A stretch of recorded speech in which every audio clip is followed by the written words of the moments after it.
Praise the Lord. Good morning. మన ప్రభువును రక్షకుడైన యేసుక్రీస్తు పరిశుద్ధ నామంలో యేసుతో అనుదినము అనే ఈ పరిచర్య ద్వారా దేవుని యొక్క శ్రేష్టమైన వాక్యాన్ని వింటున్న మీ అందరికీ నా హృదయపూర్వకమైన వందనములు. చిన్న ప్రార్థన చేసుకుందాం. అందరూ తల ఉంచినట్లయితే.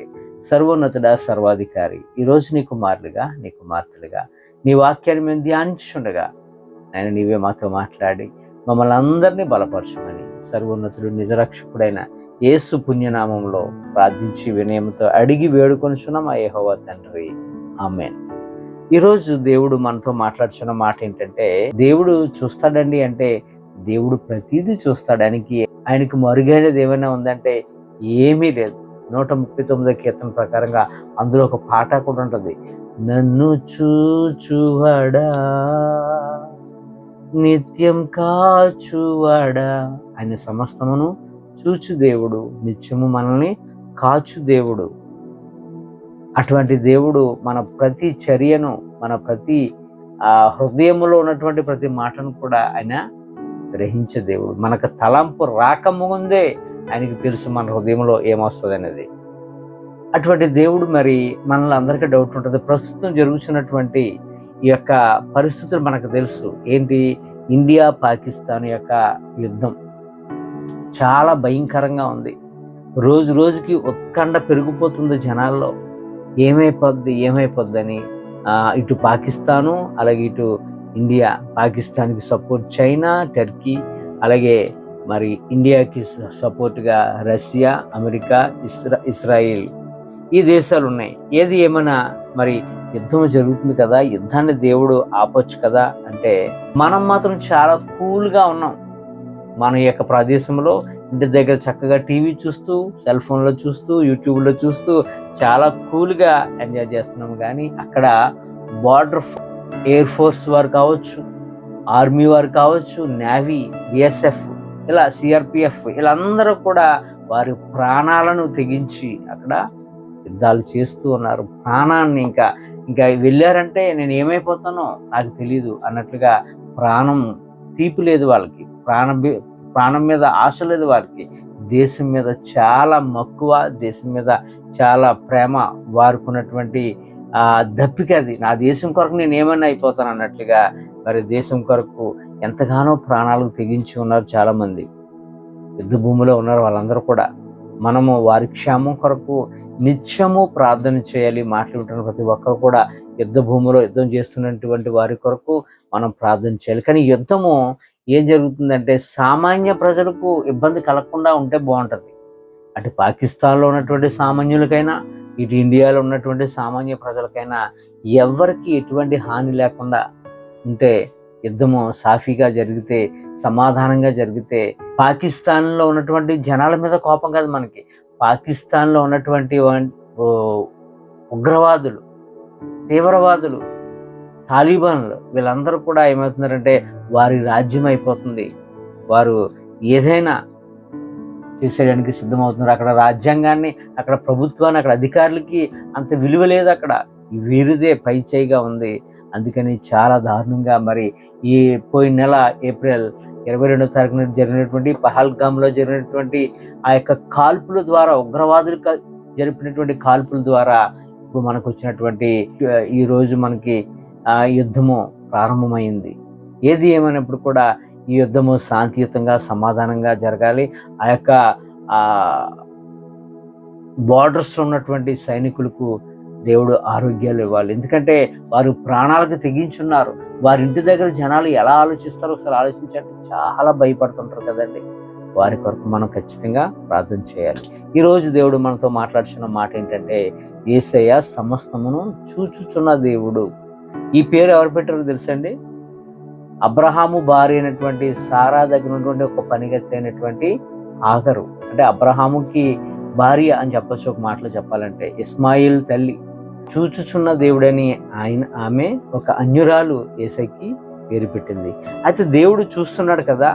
ఇంత చూస్తున్న దేవుడు మరి ఈ రెండు రాజ్యాల్ని మరి సఖ్యపరిచి, సమాధానపరిచి ఆపొచ్చు కదా అంటే దేవుడు ఆపడు. ఎందుకంటే ప్రతి దానికి కూడా దేవుడు ఒక పర్పస్ ఉంటుంది ఆయనకి. యుద్ధాల వల్ల మనకు వచ్చే ప్రాబ్లమ్స్ ఏంటంటే, యుద్ధాల వల్ల మనకి అనేకమైన కరువులు, కాటకాలు, క్షామము, రేట్లు పెరిగిపోవడం రకరకాలుగా ఉంటాయి. ఎందుకు యుద్ధాలు జరుగుతాయంటే అక్కడ సరైన నీతి పాలన లేకపోవటం వల్ల, యథార్థత కోల్పోవటం వల్ల, అంతేకాదు ఇతరులపై దయ, జాలి, కరుణ లేకపోవటం వల్ల ఇటువంటి ఉప్పెనలు జరుగుతూ ఉంటాయి. అది ఏ దేశమైనప్పటికీ కూడా మానవత్వం పోతుంది, క్రూరంగా మారిపోతుంటుంటారు, స్వార్థం పెరిగిపోద్ది. అందుకని దేవుడు ఒక్కొక్కసారి ఇటువంటి ఉప్పెనలు, ఇటువంటి యుద్ధాలు దేవుడు ఎలా చేస్తాడు, మనం ఏం చేయాలంటే భరించాలి.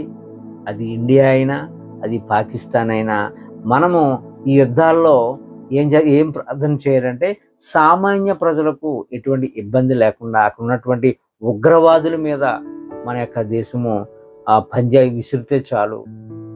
అంతేగాని అక్కడ ఉన్న నిరుపేదలు, సామాన్య ప్రజలు అనేకమైన వారు ఉన్నారు, వారు ఎవరికి కూడా హాని జరగకుండా ఉండాలని మనం ప్రార్థన చేయాలి.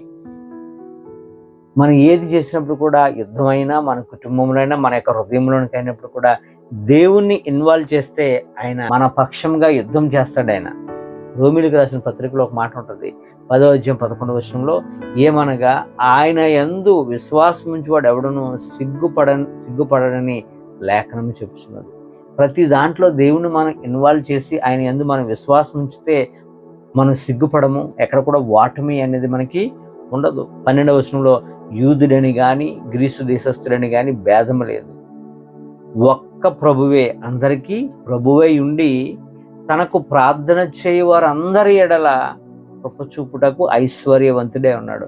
మనం ఎప్పుడైతే ప్రభు మీద ఆధారపడతామో, ఆయనకు మన యొక్క అవసరతలు ఎప్పుడైనా చెప్పుకుంటామో, దాని కొరకు మనం ఎప్పుడైతే ప్రార్థన చేస్తామో, ఆయన గొప్ప ఐశ్వర్యం ఆయన దగ్గర ఏమి కొదువా, ఆయన సమస్తం నిచ్చు దేవుడు. కనుక మనం ఆయనకి సరెండర్ అవ్వాలి, ఆయన్ని మనలోనికి ఇన్వాల్వ్ చేసుకోవాలి. ఎందుకనగా ప్రభు నామమును బట్టే ప్రార్థన చేయబడి ప్రతి ఒక్కరు కూడా రక్షింపబడినని ఇదే రోమిలికి రాసిన పత్రిక 10:13లో ఉంది.